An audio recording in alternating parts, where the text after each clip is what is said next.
But hey, it was a good time. Hopefully we'll get to do it again soon. Thank you, Sherry Ray. Thank you, Gondo. Deuces.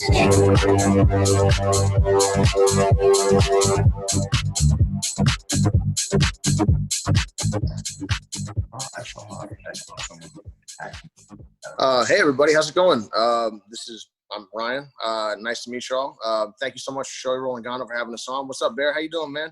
I'm here with my buddy Adam Benayoun. What's up, guys? And other high-level black belt and Dana, her Death Squad ninja, Frank Rosenthal. Been here. We've all been training together, and I've been trying not to die.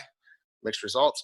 But yeah, so we're here to talk to you guys about half guard and kind of whatever all else that you guys are into. So I guess let's get at it. I guess kind of what I was hoping to cover a little bit today was going to be some different stuff, like some kind of a little bit like fringier stuff than kind of spin-offs from what we showed on the half guard instructional that we just put out. And I hope you all dig it. So if not, you can yell at me and I'll try to do better.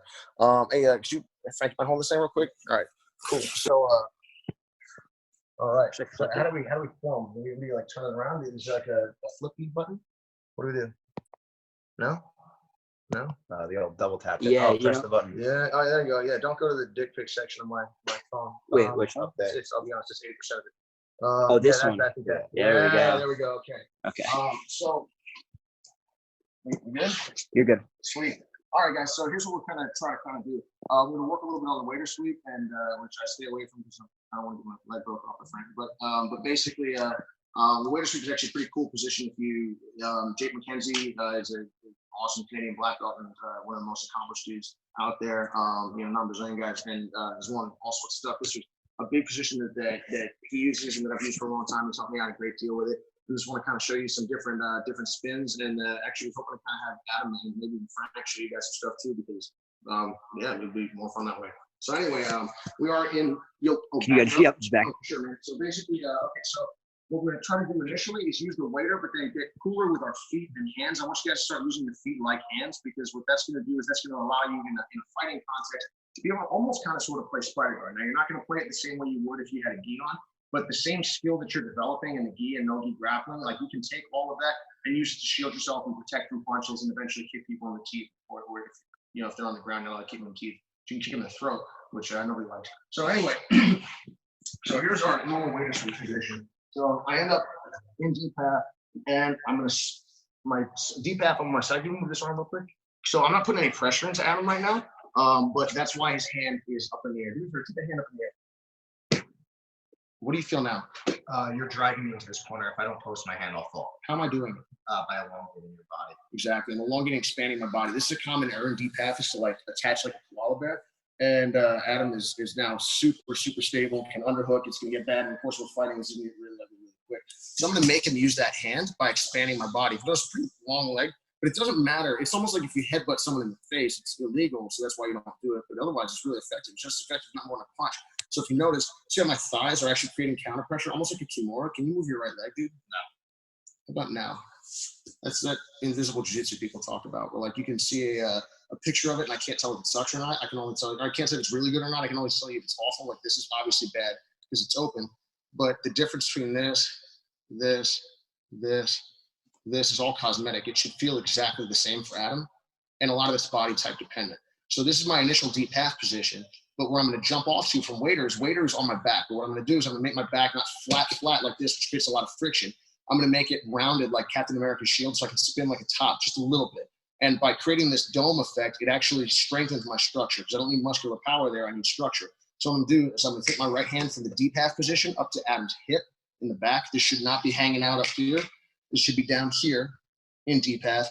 I spin my back, jump my legs all the way up into his armpit, and I rock up on my shoulders. Describe what you're feeling, man. Brian's pushing me up and using his body to guide me. I'm not pushing you up, be more specific. You're guiding me using your bottom leg and using your hips to the mat. I'm like pressing, right? Just get away from me. He's connected. Okay, this is me pushing. Get away. I'm like, we're glued. Okay, so now that initially makes him use his hands so I don't get popped in the teeth. Now what I'm going to do is I'm going to pendulum my right leg and bring him back just down onto the hips. And this isn't somewhere to hang out, but this is something I want you guys to be able to feel comfortable with. Like, all right, I can move this dude around. I feel like he's sitting on me like he'd be sitting on like a yoga ball. I can make him touch. Maybe touch. How do you feel? What are you like basing right now? You on me. So I'm not trustworthy. I'm the other fucking guy, man. Who knows what I might do to you? So based on the mat, I'm like, oh, good God, I can't watch this. Do it again. I'm like, all right, based on me, go back. Okay, based on the mat, please don't hit me, but hit me. Like, oh no. Okay, based on me, hit me. I have to use my hands for my pose so he can manipulate my balance, or his movements manipulate me. So I'm almost doing it like a Thai long guard. I'm expanding my body, and I'm having my left leg. And again, this is a little bit body type dependent. I got pretty long limbs from my weight, but you'll find kind of what works for you. But what we're gonna do is we're gonna use rather than going like and closing this all in, I'm gonna keep these out. This is my defensive web. I'm like, okay, I'm gonna move this dude around. I'm gonna make him start to touch and close. Find that, and find that. And now, how do you feel? I feel very light. I can move him around, like sitting down. Like, if I'm sitting down, what are you still on? Your bottom leg. He's on my right leg. Oh, yeah, cool. Hey, let's go back up. I can do this if Adam was a lot heavier. Now, it's actually not, if I'm honest, but it's like, no problem. Now, check this out. I can move this guy around. I can go to whatever position. The trick is to be able to understand how to control position or how to manage position. And then you can be like, oh, I'm a leg lock dude. I'm going to go to legs. I'm a back guy. I'm going to go to the back. I'm really good. I do it all. Cool. I'm going to go to wherever makes sense. But what we want to be able to do is recognize how I can web. Can you cross face on help me here? I'd like to, but Watch this. Goes. Do it now. I'm like, oi. Okay, do it now. Keep it. How do you feel? Not good. I can't drive into this corner, and I know that if you move, I'm going to want to post. I'm expanded. If I sit in here like this, I'm just going to be bottled up and stuck. So I'm actually opening my body as wide as I can so it doesn't get crushed. You'll kind of feel like if you open too far, like they'll kind of slink out. If you stay too close, you feel like you get crushed. You got to kind of feel what's right for you, and right for you just depending upon like what the other guy's doing, your body type, their body type, the context, what you can get away with based on rules, based on situation. So you can kind of play with it various different ways. But now that we've got the idea of how to sit this guy up on top of us and move him around, we start from deep half guard. I'm putting him on this frame, and now I'm like, okay. Now I'm putting him on my hip and on my thigh, and I've got him on a separate frame. If you notice, I'm not flat on my back because I can't move. I'm super stable. It's like if I'm going to do a bench press, you wouldn't do this. I can settle. And believe it or not, I've bench pressed before. So I'll call it the sleeve. But anyway, not much mind you. But anyway, the idea is I can rock around and do stuff and tilt them this way and that way. I'm a shape that can go in all directions as opposed to a shape that gets stuck. And now once I'm there, we're going to get kind of cool. And I'm going to start to use my legs to start to trap his arms. When I say trap, I'm not going to grab the fuck out of you because that's not a reasonable thing to expect to do. If you can grab another grown man's wrist and just like horse him there like a damn gorilla, good on you. But you have either catcher's mitt, Bill Cooper-sized hands, which congratulations, that's awesome. I have little girl hands. Actually got pretty big palms with stubby fingers. That's a bummer. So getting around people's wrists can be a bummer. And on top of that, you're probably a lot bigger and stronger. So that's totally cool, but you can't necessarily manage, you can't expect to be able to do that, particularly when you scale up in size. And then also when people want to jerk around and punch you, it's really hard to do. So instead, what we're going to do is weave through. So here we are. This time I'm going to do my Jeff Glover setup. I bump him to his back leg. I swipe with my bottom leg, and I'm going to go from my right side to my left side. How's my posture? Good. Not good. Do something. Okay. Do that same thing. Go outside the underhook. I don't care. It's cute. I keep moving. Now I'm pressing him. I'm expanding him to my left. Adam's open side. I start to feel a little counter pressure. I'm like, cool. And I rotate. So if you notice, remember, I'm dropping down. I have counter pressure like a Kimura, and I'm sliding all the way up into his hip with my thigh on my shin. I'm not grabbing. I'm expanding. I'm like, cool, got this dude. I can move him around and go wherever. But this time, I'm going to bring my back foot in to help. And I'm not trying to like do some weird like force you here and squeeze because I can't move now. Can you get your arm out? Eventually it will, but it's a little bit of a pain in the ass, right? But I can't move. Okay, get your arm out now. You can totally do it, but let's come back. Get your arm out. No, you can influence my beats. Yeah, when I start like Hulk squeezing, I can't, even if you're accomplished or something, you can't move it. So what I'm going to do is expand my body, and I'm going to start to create torque and connection, and I'm going to start to tilt. All right. I'm going to move this guy. Give me that. Let's get on there. And I'm like, oh, heel hook. So I turn my hand all the way through his guard.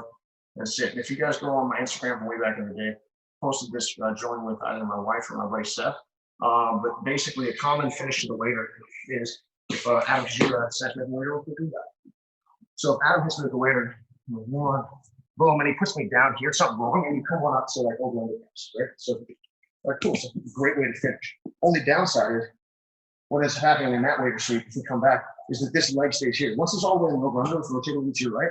If he's all the way in the over under, it's not a big deal, man. But if you come back, drop your hip.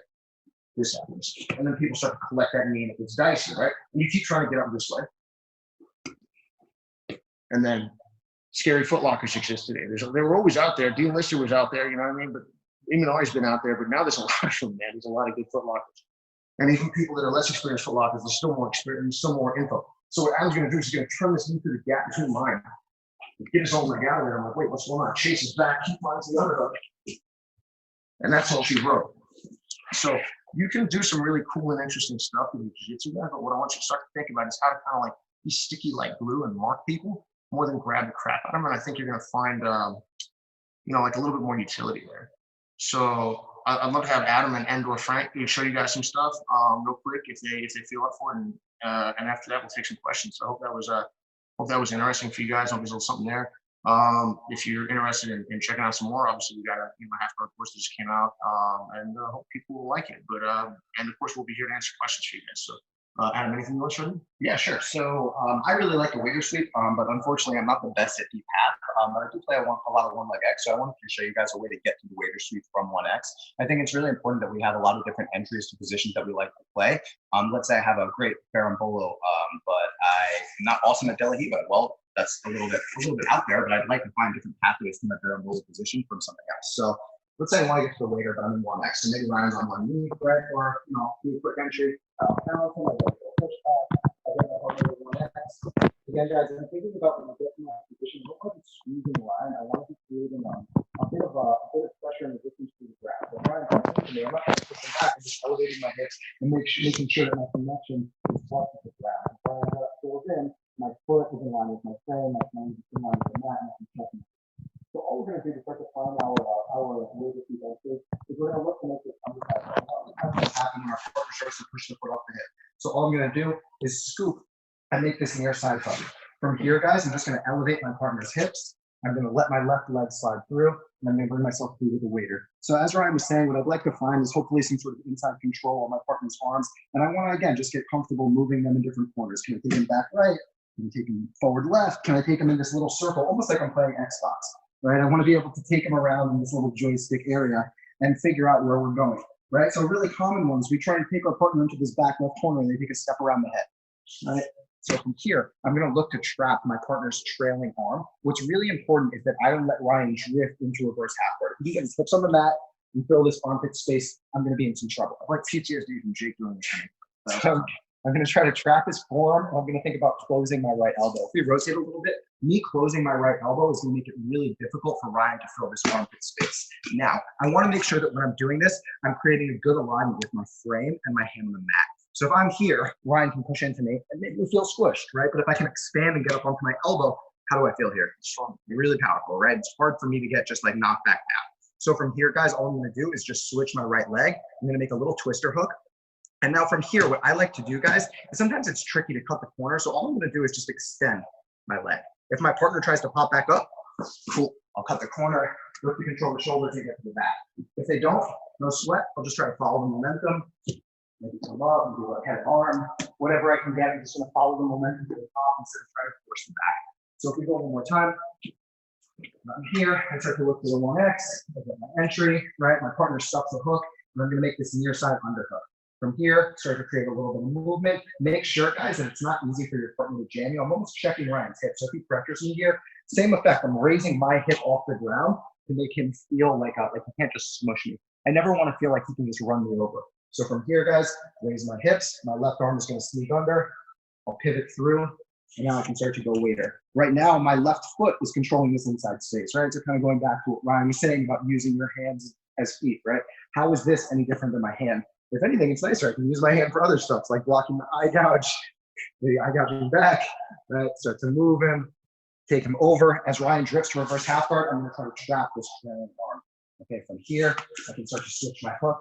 I like to elongate. I'm going to make sure that I get up onto my forearms as my partner drives back into me. I feel like I have some pushback. Corner, creep around, get the back. Maybe in the all right, guys. Hope you guys like that technique. Let's tag in Frank. That's all yours, dog. I'll hold this thing. Guys, I'll try to do a better job with the jiu-jitsu than I was on the camera. That was pretty awful. We'll take a look at some leg pommeling into leg locks. A lot of the times from the top position, there's this tendency to want to drop back for the legs. And you don't want to think of guard passing and leg locks as two different things. They're actually very closely related. So we're going to start. Adam's got me in butterfly guard. And the first thing here is I got to get my legs inside, not only to start the pass, but so that I can enter his legs and he can't enter mine. And this gives us a distinctive advantage where we can attack, but he can't. So I'm going to take my knee over Adam's hip, and I just try to get my knee to the floor. Now, even though my knee's inside, Adam's foot is still hooking inside of mine. So what I do is I take my left foot and stand on his, and then I can pommel my right foot in. Can you pop up so they can see? Yeah, maybe I'll move. My bad.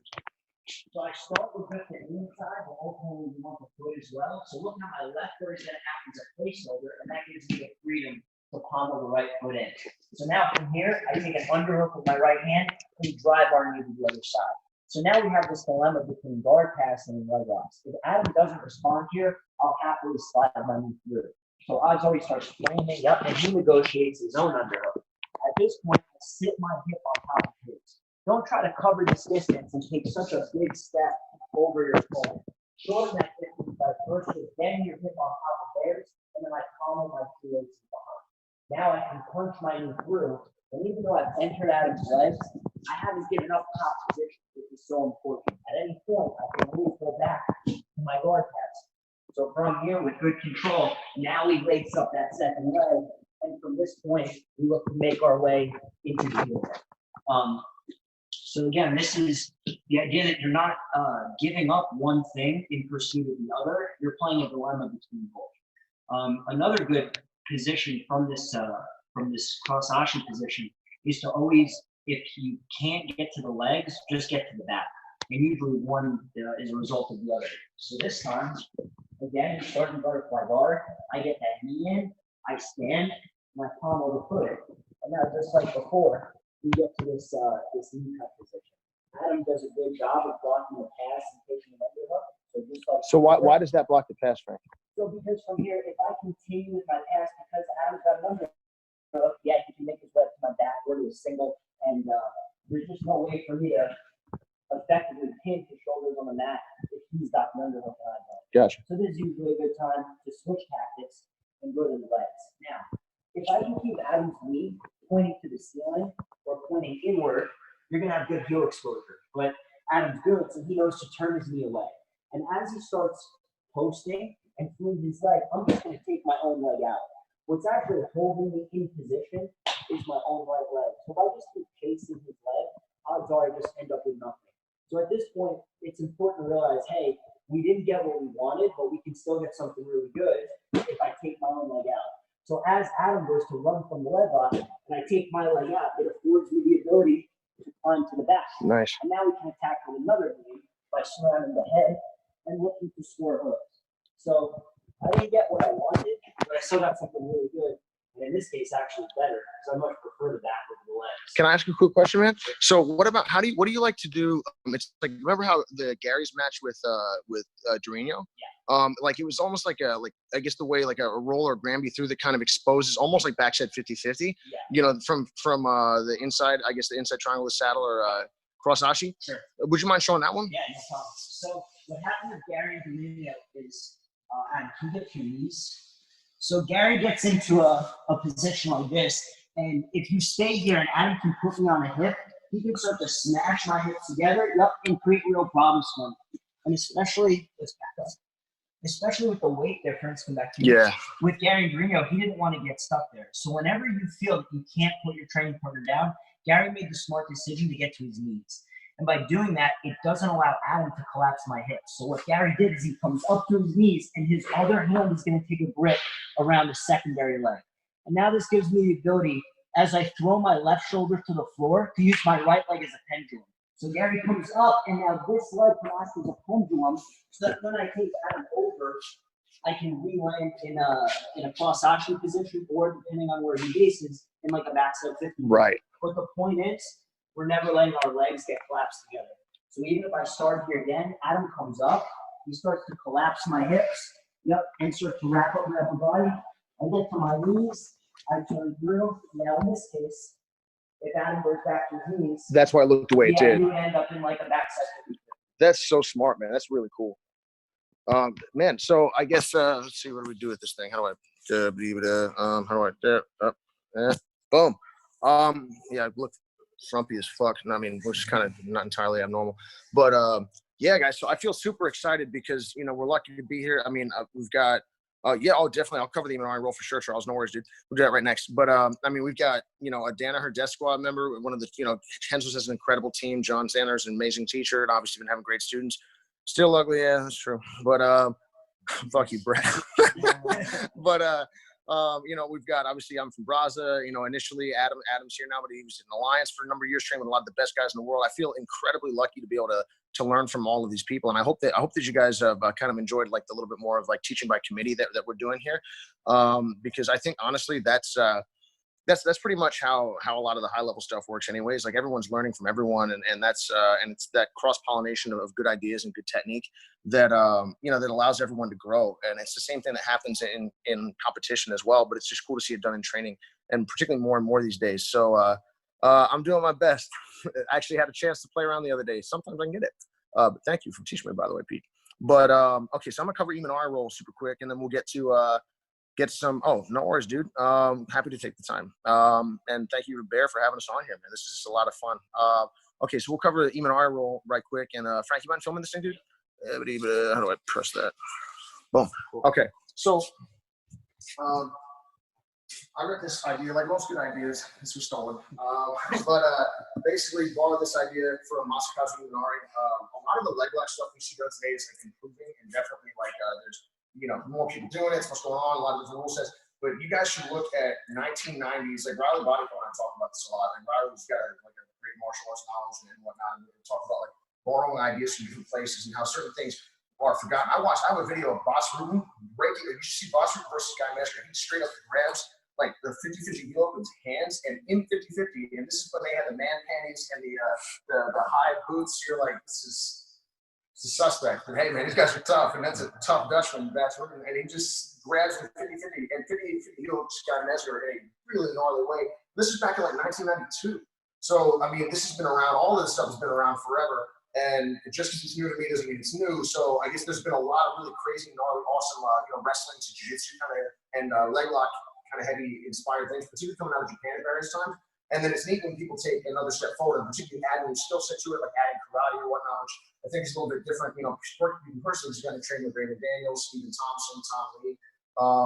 And as a result, you're able to kind of combine things in a different way, but you're still using ingredients that have always been there. So we'll go with Eamon R roll. So Adam, just put your left forward. Basically, the way that Masakazu likes to do it, as far as I understand it, again, you should watch him do it because it's kind of move, but it's like this. You're going to the inside Senkaku, inside triangle, the saddle, and what he's doing is he's walking, and I'm going to change levels. Take my hand inside, I'm threading up like a kimura, and Adam drops in base, which is actually, if you stayed standing, there's a good chance I'll knock him backwards, and we drop directly into the heel. Now, why is it particularly effective in fighting? Because, well, it's standing like they're fighting, not standing like they're grappling. So you see people do this type of stuff in grappling a lot. It's neat, but at the same time, like, you fucking learn how to wrestle, for fuck's sake. You know what I mean? Like, I would kill myself if somebody did that in grappling. So basically, it's so awesome, but it's one of those things that's not necessary. I can get closer to you safely, so I might as well. But in fighting, it's pretty cool because you're able to navigate through a really, really dangerous area in a fight, which is people trying to take your head off. So we come back again. He likes to go, and we're going to land. It depends on kind of what you like to land, because I prefer to land at 50-50. Not that it's any better, it's just a different thing. I've got a higher degree of comfort there than I do with the saddle. Although the saddle is a great position, and just like Craig Jones is a fantastic guy from the saddle, but we've seen him finish from 50-50. Every great leg locker, even if they have excellent, as like a favorite position, really has an understanding of the legs that allows them to finish, frankly, everywhere. But 1, 2. Now I'm going to drop to my butt. my head is going to pass through this space. If I get too close, my head will actually hit Adam's leg. One, I'll bring my own bell, and two, I won't actually be able to move through the motion.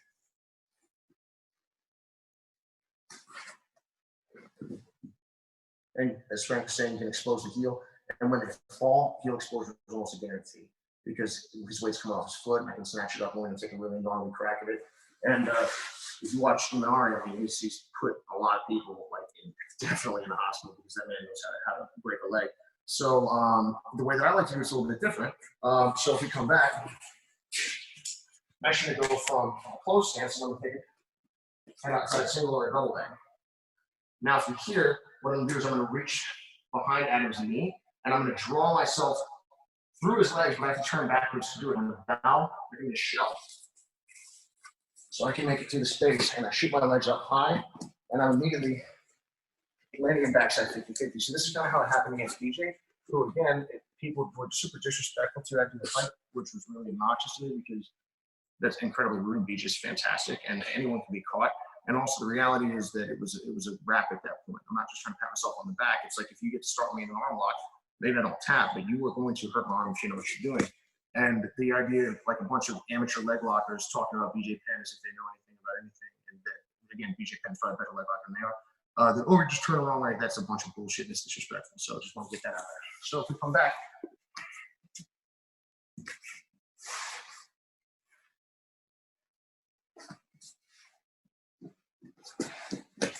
Okay. Turn left. Turn left. Yeah, go wherever you want to go. How do you feel? I feel stuck. Back step. How do you feel? Same. Is it? Well, I feel like there's just a lot of tension up through my ankle. Okay, hold on, back step for a second. Because BJ didn't back step for the record. BJ kicked right foot and it just happened to miss, which I was lucky also hit in the teeth. But anyway, how do you feel right now? Better or worse? Go for it. Feel okay. Go back to your knees. This feels worse. Womp. Maybe all those idiots should shut the fuck up. Oddly enough, backstepping, although I'm going to be able to follow it, is better than his alternative. Think about it next time if we go on the internet and talk shit. So backstep, you're better off, but then it gets normal, right? But again, In the sweet spot, it's actually better than, here, watch, split my feet. Okay, protect yourself. Don't be disrespectful to BJ Penn. So now let's come back and we'll do a little bit of pace. But the funny thing is, like, again, when you don't know a lot, you think there's a magic move to everything. Like, oh, I would just do blankety blank. I remember watching fights, going like, oh man, why didn't that guy just bridge out of the mouth? And my coach being like, what's the matter? It's a little bit different when the guy on top knows what he's doing. So over time, obviously, we all learn that, but that's an important lesson. So now we start to add karate to it. And I'm like, cool, go spin kick.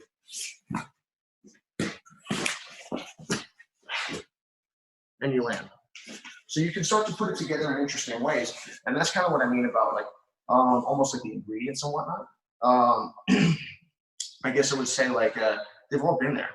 People have been leg locking forever. The way that Frank is showing it, and the way that Gary Gordon and the guys like that have been doing so well, Craig Jones, there's just a renewed focus on certain specific details that are really, really smart, really, really well thought out. And if you can put things together, they've been excellent, but in a new and interesting way. A lot of times you kind of get ahead of the game. The same way Marcelo Garcia, guillotine's been around forever. And Marcelo put his little spin on it, and man, he changed the game. So I guess I would just say kind of that. So I hope that was helpful, guys, and I hope that. Will you have any thoughts on the anything like that? Right, the role? I don't do the role so much. I usually just attack my feet from 50-50. But I like him just from an outsider's point of view, who was training with Ryan pretty much every day leading up to the fight. It's not so simple as just I'm just going to backstep and this is going to be all good, especially when you have one of the best leg lockers in the world actually going for your foot with not the best intentions. You're not going to just. It's not going to just be an easy out. So I would challenge anybody to put themselves in, a really good finisher's best position and just, I would just do this. Let Marcelo Garcia put you in a guillotine, but I would just escape so easily. So it's just things seem like they would go down a certain way from an outsider's point of view. I remember when I first started training, just like you said, they couldn't hold me from the mount. I would just bridge. Turns out, Adam, that's not the case. But it's funny how we can almost, if we're not careful, you can be a black belt, experienced black belt, do the same thing. I remember when Nate Diaz beat Conor McGregor and a bunch of jiu-jitsu dudes were like, yeah, jiu-jitsu. I'm like, that was Nate Diaz, man. He used jiu-jitsu, but don't get it twisted. Conor would knock your teeth out. Mm-hmm. So it's just it was something to keep in mind, guys. It's like it's been interesting to watch, almost like as going generation to generation. I've only been around for a little while, but I remember starting out and watching Rafael Lovato just kill it. And he's been killing it since I was a white belt, and he's killing it today. And, sometimes there's like a new thing. I was there for Berimbolo. I remember when Hoffa and Guillen, they didn't invent the Berimbolo, by the way. Samuel Bravo was doing it way back when, and I'm sure other people were doing it from there. And I'm not saying that they didn't put a better spin on it, or some like had their own like take, kind of the way the Benayoun's do as well. But like if I don't know how to deal with that weapon, then you may just blow me out of the water. And it's funny how like fighting is like a 1 out of 1. Sometimes you wrestle somebody twice, sometimes 3 times, but like I got 1 match in the day back in the day against Hoffa Mendes, 1 match in the day against Cabrera. I was purple belt the first time against Cabrera. Like I wrestled Leo Vieira's a Brown. Honored to compete with these guys that people that I really look up to and still and respect very much to this day. But it's a 1 out of 1. And I'm not saying that things should be different. Maybe they would, maybe they wouldn't. But I guess my point is, in basketball, you play each other a lot. And in fighting, a lot of times you go, I beat that guy, whatever. I would never lose to him. Like every single fight that I've had in the UFC, I can lost, no question. And you do your best, but you're also fighting great fighters. And it's super important this is important to me to get this out a little bit, because I watched, I guess the culture of jiu-jitsu become disrespectful of the past, which isn't something I dig. And sometimes people from the past don't evolve, but other times they do. And even if they do evolve, even if they don't evolve, we stand on the shoulders of giants, all of us. All of us. We wouldn't be sitting here if it weren't for the guys and the girls that struggled from the time before. The same way people 20 years from now wouldn't be where they are if they didn't get to stand on what we're doing. So I guess what I would say is keep in mind there's a lot of value in the old school. There's a lot of value in what's going on today. And a lot of times rules change, things happen. And sometimes someone's at their best when they're 35, and other times they're not at their best later on. And you're not wrestling the same guy that you did when he or she were when they were in their prime. So I would just say, keep in mind, like the way that the game shifts and evolves is important, and there definitely is a lot of innovation going on, and these things are important. But there's a lot of things from the past that I think are getting lost. I'm not just talking like everyone back in the day was strict, that's the case. But there's a lot of interesting skills and techniques and things like that that sometimes I've seen drop out of play, and that's where you see guys like Rafael Lovato, and like he's just fundamentally sound, man. He's so good. And you watch the couple best guys out there doing it today like that. So I guess what I would say is we want to have the best of the new stuff, but we want to make sure that we're not forgetting the old. And just because if I was able to manage to get a W here, or someone's able to beat me or anybody else, it doesn't invalidate what this person's done or what they bring to the table. BJ Penn is still ahead of the game in many ways. And I guess what I'm saying is I think sometimes not only is it a bummer to not treat these guys with respect, but on top of that, we actually lose things ourselves. We miss the lessons that they could be teaching us. So I hope that makes a little bit of sense. I'm not trying to get preachy, but I just, maybe I've screwed this up in the past, and I would hope to, that you guys can avoid my mistake. So we'll just take some questions, and if you guys have anything for me or Frank or Adam, we'll kind of cut through it. So I hope that's been cool, and thanks, guys. Can I borrow that thing, Frank? Yeah, okay. Thanks, dude. Somebody saying stuff, or okay? Well, sorry, guys. One second. Not that. Hello. Oh, boom. Okay. So what do we do? Let's see. Can we get the camera closer, please? Yes, sorry about that. All right. So we'll start at the top. Oh, I wish I was good at Imanaro. You could totally do that, Bear. You kill it, man. You got a great half guard too. Greetings from New Zealand. Thanks, Ramon. I appreciate that, man. Let's see. What happened with the Lamas fight? Well, basically, unfortunately, the Lamas fight was canceled as a result of the coronavirus, and we're trying to get something rebooked. But I would love to compete with Ricardo. Super tough dude, and that would have been a really challenging fight, just like the others. So hopefully we'll be able to get Ricardo or someone comparable right back in there. And once training is allowed to pick up, then we'll be in it. Let's see. All right. Tips for inverting inside to the backside. I'm not Jordan. Could you be more specific, man? I want to make sure I'm not screwing up and kind of mistaking what you mean. I'll use to get to the saddle. Let's see. I would like to see how to pass deep half on the bottom guy has the butterfly hook on the ankle and is adding that lever pressure. Well, okay. So basically, John, when it comes to passing the deep half or passing anything, you basically want to just undo what they're doing. Like let's say someone's punching you in the face. You're like, I really hate that. That's not awesome. Step one before doing anything else is kind of stop it. So you could stop it by getting out of the way. You could stop it kind of smothering it. You could stop it by blocking it. So if someone's creating that torque and pressure, you don't really pass through that sort of thing. What you do is you grip break, or you rotate your body in such a way that effectively kind of makes it no longer, I guess, performing the same function that it was. And then you'll have some effect. So actually, Frank, do you mind holding this one, dude? Thanks. So if Adam's kind of got me locked up, and let's say deep half with the 11 one out, I'm like, yo, this super sucks. Okay, so take right shoulder, put somewhere else. I'm like, oh, this isn't so bad at all. I feel like this is great. How do you feel, Adam? No, not good. I'm like, you sure? I think I'll stay. But I'm in your guard. Who cares? I like it. How do you feel? Do you feel like you're holding yourself in a bad position? Yes. All right, I wish we could stay here. So, okay, let's come back. Okay, keep the right shoulder there. Okay, take your left foot from somewhere else. I'm like, okay, your right shoulder. That's interesting. Take your right foot from somewhere else. Both of them, both feet down. What's the most important thing in this half guard, man? This guy, that thing. You know how you figure out who matters on your team? You start cutting people, and then when things all go to shit, you go, oh crap, we needed that dude. So basically, put your right foot somewhere else. Okay, put it back. Okay, put your left foot somewhere else. Okay, put it back. Put your right shoulder somewhere else. Just try somewhere else other than that. Okay, so this is cool too, and then you're like. And so what I need to understand is that I basically need to get off of this shoulder.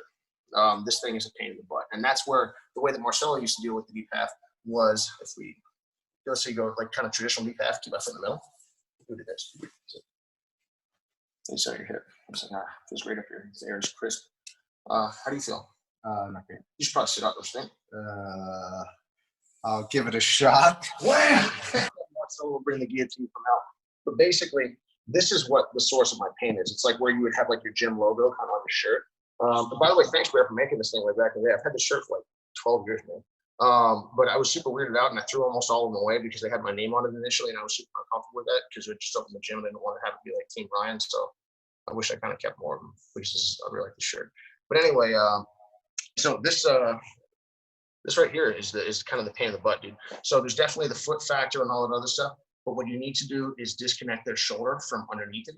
And then what you'll do is you'll start to feel normal when you're passing again. Then you can kind of go by it. So it's not like, oh, I do blank to pass the guard. That's just not real. That's just something you how you actually do good jiu-jitsu. But I can say this thing needs to go. So I hope that helps. All right. So anything for Adam or Frank, they will get you better stuff than I can in a lot of particularly in all their positions. So, thanks, John. My pleasure, man. I'm glad that was helpful. So most of the stuff that you need to do is basically super simple. It's like if you're drinking gasoline in the morning and you're starting to die, stop drinking gasoline. You could do almost anything else, but if you continue to drink that gasoline, bad things are going to happen. So yeah, I would just say that. So all right.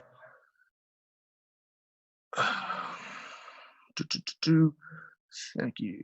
Frank and Ryan, I've heard some leg lockers avoided using deep half for the potential of getting stuck at a leg entanglement. Yeah, I'd say that's a good question. Frank, what do you think? Boom.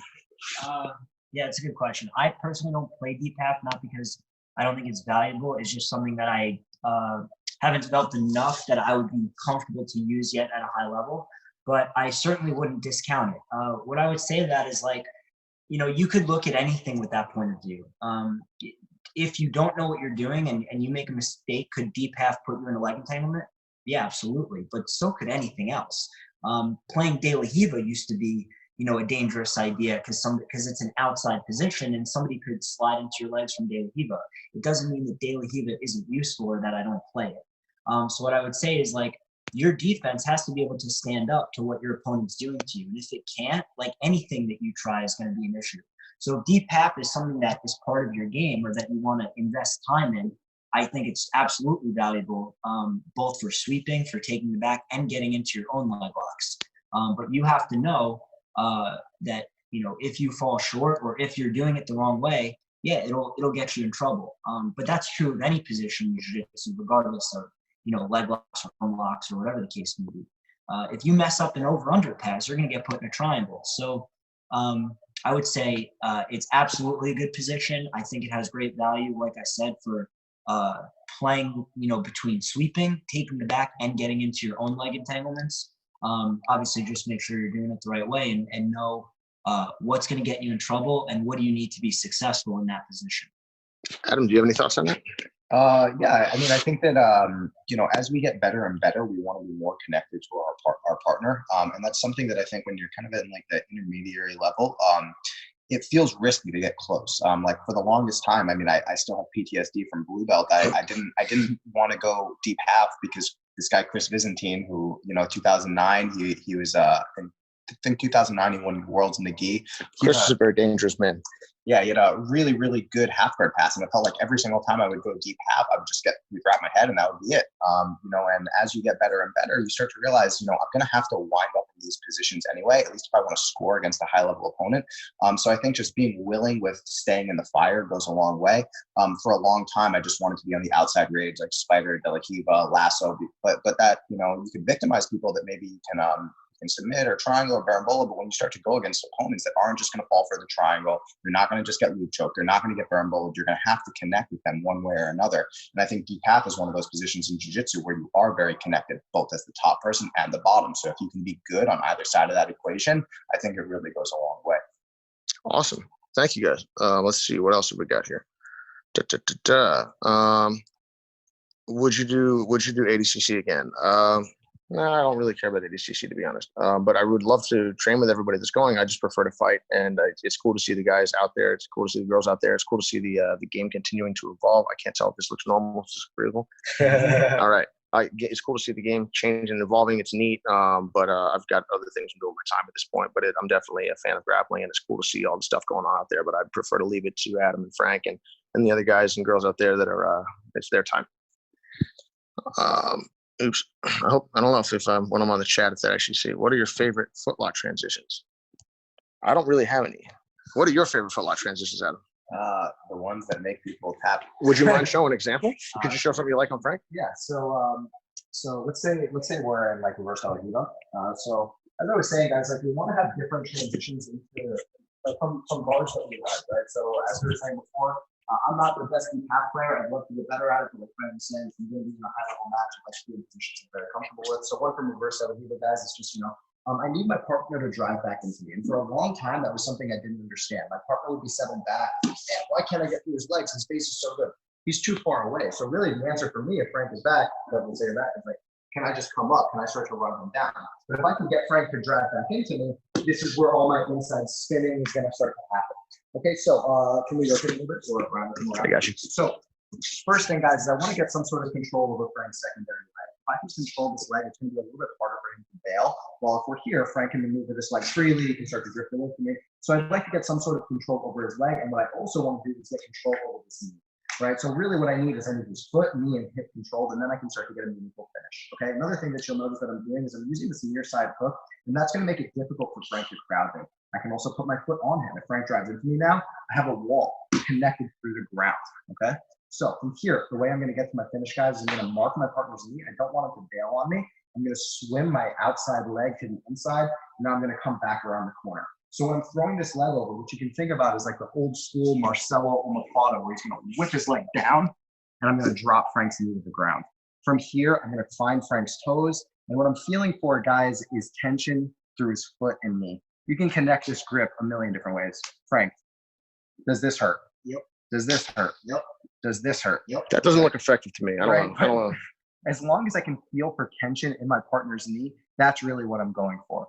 Right, so from here, I like to go belly down, right? And I'm just gonna follow that tension. Wherever Frank moves, I'm gonna try to ride it until I can get to my finish. All right, so if we go one more time, right, I'm in a guard that I like, and I'm gonna try to use this guard to get to a position I like. So I like reverse Benayoun, I like heel hooks. Shit, I should probably find a way to make a heel hook. So I like balance, I get through the space, I control the second leg, and I make sure that it's not easy for Frank to crowd me. From here, I'm gonna control his knee, circle my right leg through, and now I'm going to whip my leg around, and I'm going to try and connect with the ground. Shazam. I'm just feeling for tension. And one that me and Frank were talking about actually yesterday that I'm really liking, if we rewind a set. Sometimes what happens, guys, is we'll get here, and your partner's really bulking, and you feel like, man, if I start to swing my leg around, I might lose the knee. So all I'm going to do in that situation, guys, is I'm just going to start to invert through. Right, now I can come out the center, or I can come back out the back. Frank is falling to his foot. That was fine, right? So Frank chose to fall to his butt. So in that situation, instead of punting a foot lock that maybe isn't there, which I probably would have done a little bit ago, now I'll just try to use that momentum, see if maybe I can come up. So that's pretty much exactly what Frank was doing with his position. He was just using a different position to execute the same idea, right? Right. People are going to defend that movement, or they won't. If they defend the leg lock, cool, that's fine. Okay, I didn't say that you couldn't defend the leg lock. I said that you were going to have to do something in response to it. So if he falls back, cool, I'll follow him up. If he rolls, cool, I'll stay in the foot. it's really just a matter, and I think me and Ryan have talked about this a lot. In the beginning, like you like the idea of like, how do I pass deep path? They do blank, so I do this move, and it works every time. But really, I'm going to unwind this thing. I'm going to trust my sense of feel to go from A to B to C to D. And if there's a detour along the way, hey, we'll figure it out in the moment. And that's, I think, where the experience kind of comes into play. Right on. Do you have anything specific you like to do? For leg entanglements? Yeah, I was about to say, I know Frank has got many options here. But So I think one idea like that Adam touched on is like always getting to the second leg is never a bad idea, especially my whole thing is like, I think you're way more effective knocking people down first than if they're standing above you. I'm not saying you can't put some heat on people if they're standing above you and you have a fully locked in, heel hook or something like that. But I've never seen it work consistently at a high level. What you do see work consistently at a high level is the leg entanglement knocks somebody down, and then you look to break them from there. So one good idea I think to always invest in is get control of that leg and knock them to their ass and then look to break them. So if Adam's standing above me, and I'm shin to shin, and I do a good job of getting into an initial Ashigarami, even if I could expose Adam's heel from here, I could connect my hands, and I'm not saying Adam's gonna, I'm not saying it's not gonna hurt, but I'm not gonna break him, and he's certainly not gonna tap, being a high-level competitor. So one good thing here is to put him to his butt first. One way that I can do that is by taking a scoop up onto my shoulder, and we're just gonna move to an X guard. As Adam looks to stand up, good. From here, as he goes to regain his posture, I just put a foot behind his ankle. So the idea is that if I can keep his hands on the mat. Adam, did you move your right-handed? So we can see Frank. Can you put it over your head? If I can keep Adam's hand on the mat, I have elevations into the second leg, and I can put him down, which is what I wanted. Adam's like, okay, so I take my hands off the floor. Now I can still put him on his ass, but in a backwards direction by putting a foot behind his knee. Now from this position, what I'll do is I'll take my knee around the corner, and from here we fire the legs in. So I got into my leg entanglement, but notice what I did first. I put him on his butt. And this is going to make it far more effective when I finally get to the heel of being able to put on that breaking pressure. And that's a big difference between scaring somebody and breaking them, right? Yeah. I also think in today's jiu-jitsu, it's the difference between going for an attack where he can't really counter you. Like now, especially, with how good guys are getting from leg entanglements, if somebody's standing above you and you put them in a leg entanglement, it's not like 5 years ago where they're like, oh shit, I got to run. They're thinking like, I'm going to counter you. I'm going to get to your back. So the last thing you want is to go for an attack, but leave yourself vulnerable to a counter. And one way to reduce that risk is, like I said, to knock them to their butt. It takes away a lot of their ability to counter with back takes and counter leg locks and stuff like that. Awesome. Thank you very much, guys. Let's see what else we got here. Oops. 1 second. Go back to the chat. All right.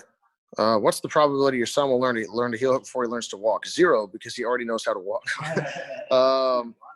Yeah, he's running around and yelling.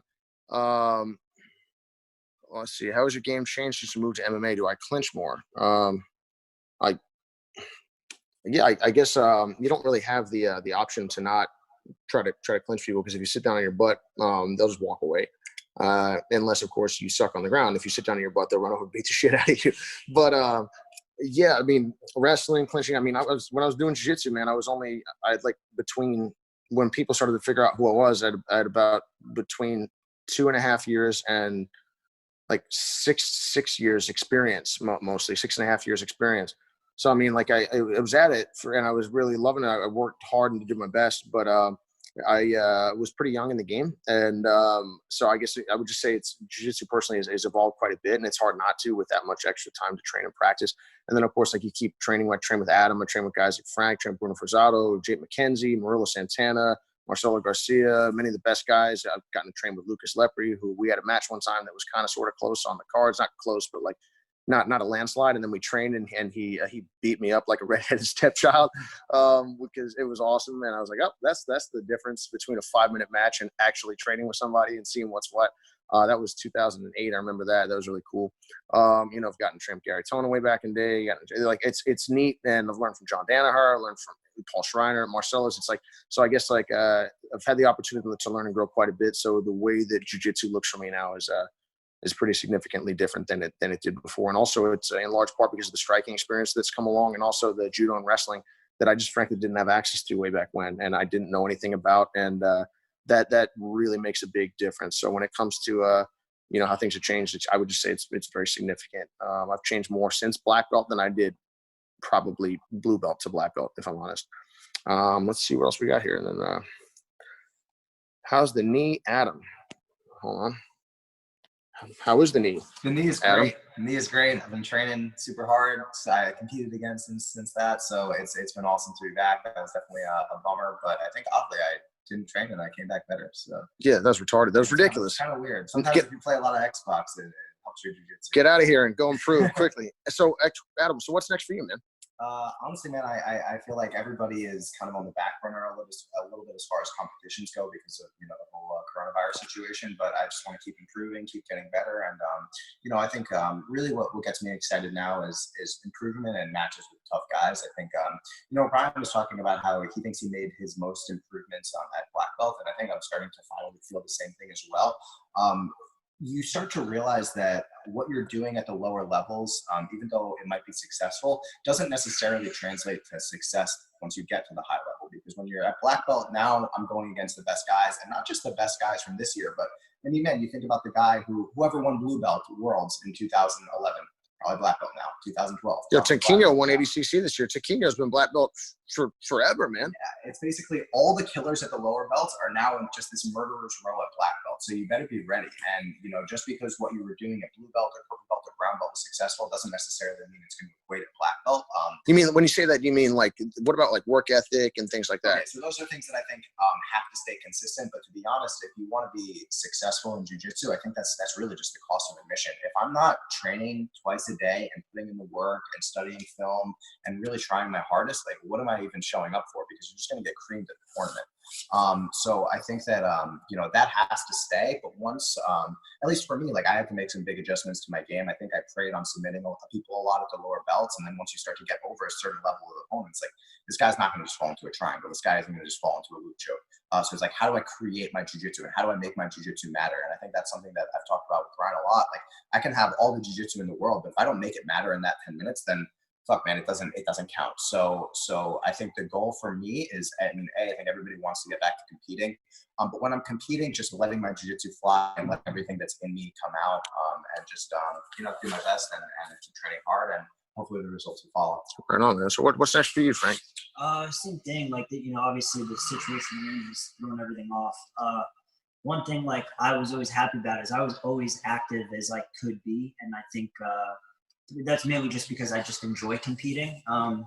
But whatever comes up next, like same kind of thing as Adam. I think the biggest thing is training. With the mindset of how we can improve in the most efficient way possible, and taking matches that are going to foster that. You get to a certain point where, as much as you like competing, you also want to have kind of a long-term goal of taking these matches that are going to get you to where you want to get to. We're lucky right now that in our weight class at black belt, there's any number of guys that can give you a tough match, and there's any number of promotions and tournaments out there that you can get an opportunity to compete against them. So, we got to see how this next few months plays out, but wherever the call comes in, at my weight class and versus a tough guy, that's what we're looking for. So.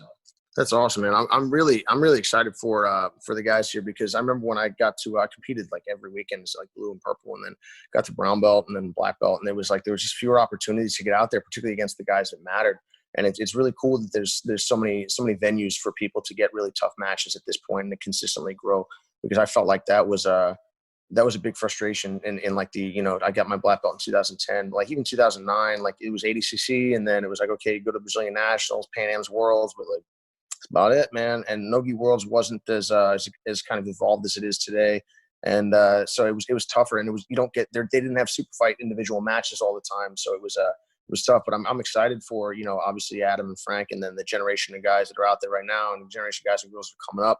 It's a different world, man, in that regard. And that, I think that's gone a long way towards leveling the playing field. Whereas like, rather than like Rafael Lovato, maybe like me, Fowler, Glover, Bill Cooper, who's amazing for the record. A couple I don't want to forget anybody because there's some other really good guys in there as well. But now there's a ton of good people because there's just more opportunity for people to get out and get the experience that they need to get to that higher level of experience and ability. So let's see what else we can get. You can go to like any IBJJF tournament now and get a ton of good matches with really good black belts, and that used to not always be the case. Oh yeah, man. Go to a DC Open and you can get a match with a world champion. So it's all sick. Yeah. About to say, shout out to Jamil Hill Taylor for Jiu-Jitsu world champion and black belt. It's amazing, man. I remember taking Jamil to Grappler's Quest when he was a little kid, man, and to see him come this far is like not shocking. It's just awesome. Let's see. Okay, sorry. Let me get a couple of other things. All right. If Adam's ankle bone were to protrude through his skin, what would that look like? Asks Kenny Florian. And I don't know. I'm just music to my ears. Well, I've got these pretty dexterous ankles, so I would imagine that this thing would pop out and we'd all go, oh! Yeah, it would look like an alien. It's like you see an alien, only it's his ankle instead of his chest. Let's see. All right, guys. So what else can we get on going here? Okay. Is it possible to spin on a 50-50 recover when the opponent pushes his knee really hard to outside of the ground to stand up, gi and no gi? I'm not quite sure what that means. I'm really sorry, Jen. Is there any way you could elaborate on that if you were still around, man? Can you show your favorite method of countering the inside Senkaku and double trouble? Asks Emil Fisher. And we have an expert in the room. Where's he at? Exactly. That's what a real expert would say. The real life, what do you call it? Lex Luthor would have you not realizing he's real life Lex Luthor. And then he would just continue to manipulate everything behind the scenes, which is, I don't mean to blow up Frank's spot, but that's probably what's going on. So anyway, so how do you like is there anything you like, and you don't have to give away trade secrets or anything, but. So when Adam locks this up, the biggest issue right now is actually not my left leg, it's my right leg. Even though the left leg is the one that Adam's going to break, it's the right leg that's keeping me tied up here, and I can't really do much if I don't free that. So what I would say here is, first you want to start the process of hand fighting and freeing that secondary leg. So one way that I like to do that is I take two hands, I look to collect one at the thumb and one at the wrist, and then make a little bit of space here. What you're going to do is you're going to slip your heel out, but when you do so, don't be naive and put your heel in a position where maybe he can counter with an Aoki lock or some type of attack on the secondary leg. So we want to be mindful how we take that leg out. Once I free that leg, it's now a matter of getting the inside blade of my foot down to the mat. If Adam can make my knee point up, you'll notice that the inside blade of my foot is exposed, and I tend to get in trouble here. So look how I take my knee and I point it towards the wall, and that puts the inside blade of my foot along the mat. So at least the heel hook is protected. Now it's a matter of getting my hips as close to his hips as possible. If I just try to get up here and sprint away, Adam still has a good control over my knee, and he makes his way to my back, kind of like I showed before. So what I do is I'm going to thumb post, and I'm going to scoot around the corner butt to butt.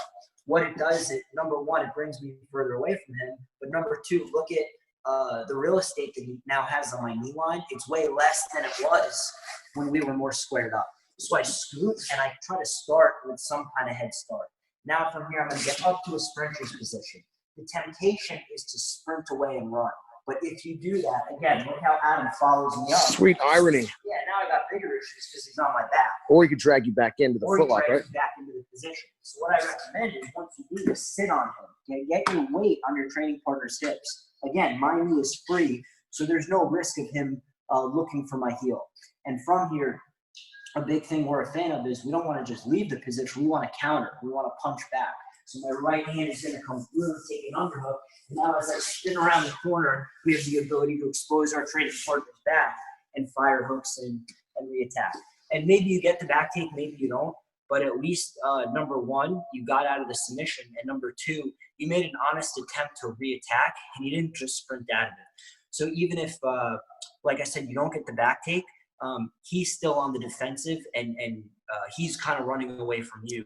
You're not going to be running away from him. That's really cool because no one gets to attack you for free, right? Yeah. Because that's something like I feel like you'll see sometimes is like I'm trying to pass Frank's guard and I'm running around and he's trying to leg lock and I'm just never really putting a real counter threat in, which means he just gets attempt after attempt after attempt until eventually he will get me no matter what my defense is. But like the way that obviously the way that you're showing it is super cool because, you know, you're countering, you're discouraging further attack, right? Right.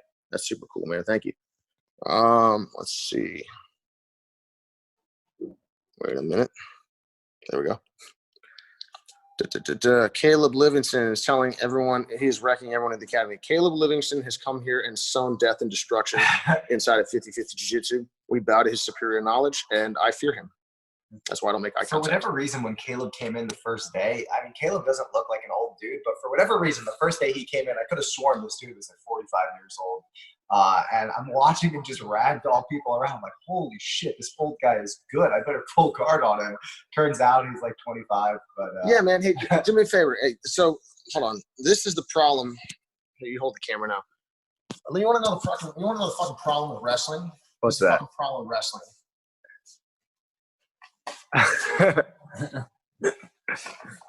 This fucking Herb. Exactly. It's like, hi, Caleb. Champion. You're like, who's that dork? And because like everyone in jiu-jitsu now has got all the cool shit. All the blue belts have cooler shit than I do.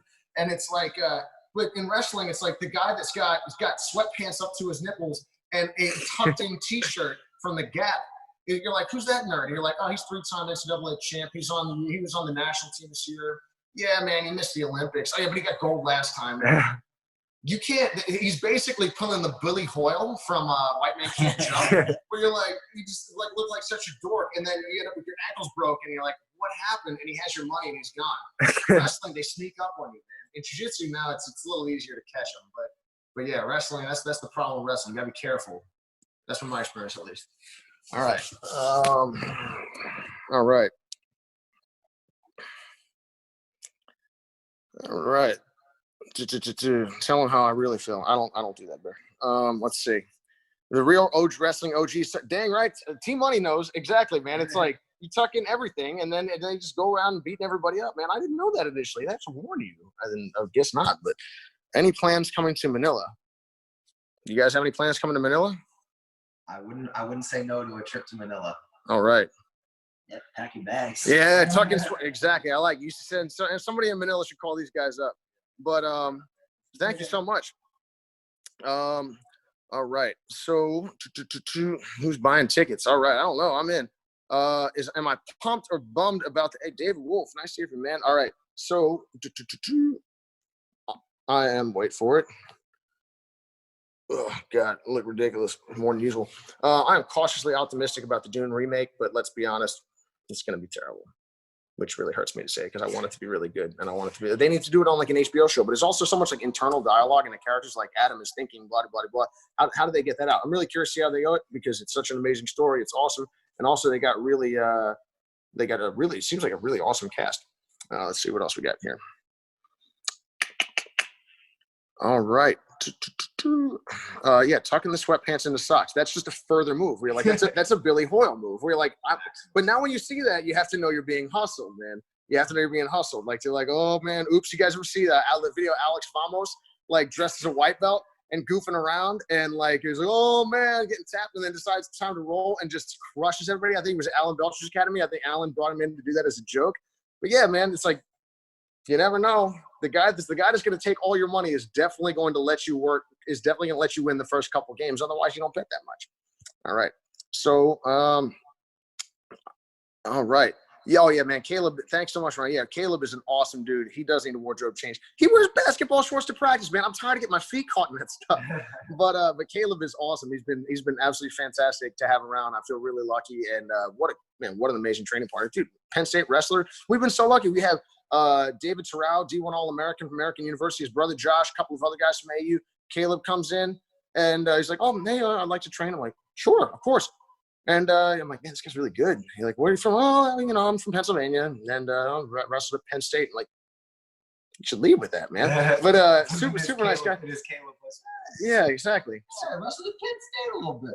Yeah, exactly. I'm like freaking, trying to still get myself off the ceiling. My feet are still stuck from being thrown up there. But it's amazing. We've been so incredibly lucky. And I will say that's something else about certain academies. Like, we've been really lucky in the last while to have some really great people come in and want to train.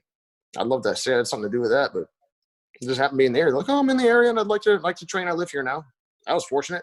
So anyway, that's been awesome. So yeah, Caleb, Dave, the other guys, it's been really cool. We have Jimmy Pedro, judo black belt, and Chris Round is fantastic. Something a bunch of judo helps here. It's you never know who all the people you're gonna kind of bump into. Favorite submission in MMA, rear naked choke, bar none. No question. Straight ankle locks, word learning in depth. Dang right. I mean, they could choose not to tap. I don't know, man. I train in Iowa, and nearly 50% is wrestlers. Yeah, that checks out. But at least you expect it. At least, yeah. But around here, I'm like, no, man. This is like whatever. You see someone, you see a guy, and you don't realize that the goofy looking dude is that tough. Yeah, save David Terrell. Like you're like, oh, he's just kind of standing there, he's skinny. Like when you see this kid, I wish he was here. I showed him. Yeah, he doesn't have messed up ears. When you see that dude, it doesn't say All-American wrestler to you, like in your mind of what you think that is, and then it's like.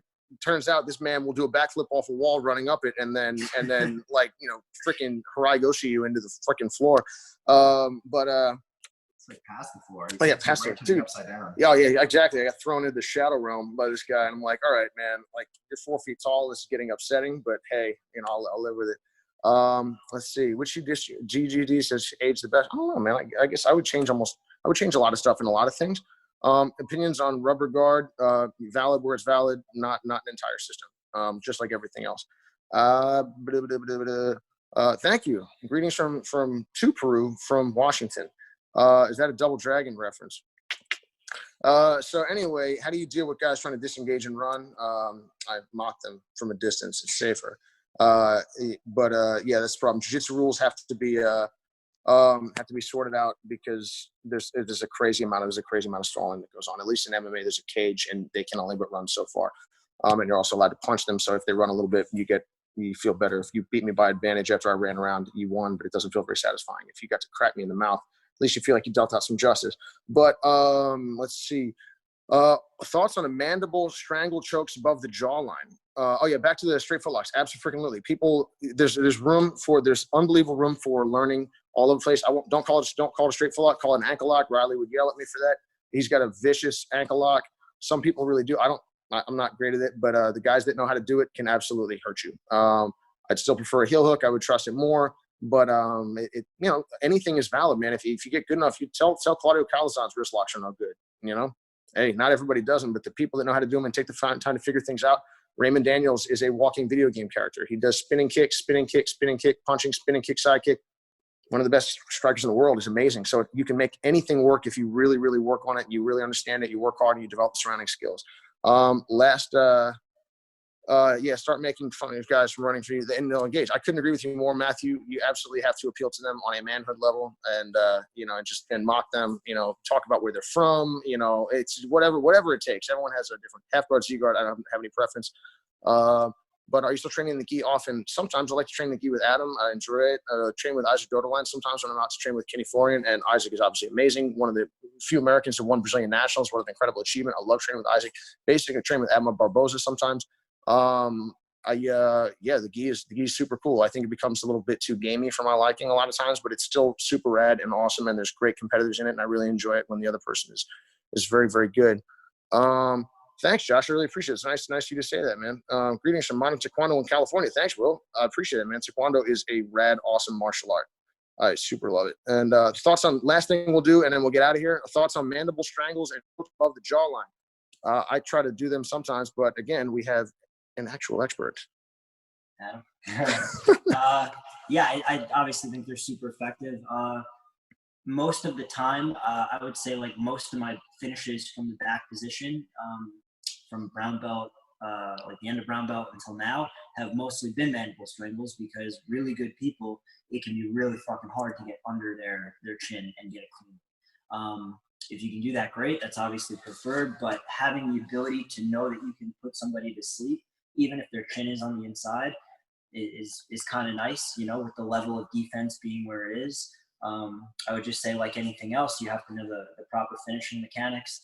And, once you have confidence in that, man, it makes your back attacks that much stronger because, their defense has to really be able to stand up to completely escaping your back control. It's not enough anymore just to tuck your chin because you get a guy like, any of the guys, but especially some of the guys I train with, they'll absolutely put you to sleep. like my man Nicky Rod always says, below the fucking eyebrows, baby. It's a wrap. So yeah. Words to live by. Words to live by. All right. Well, I'll tell you what, guys, we gotta get going. But a couple things. The Rotolo twins will be on next Wednesday on Gondo Live. Man, you want to talk about hardworking, talented, been around a long time, awesome, doing great. You know, Ty had a fantastic run this past year at ADCC.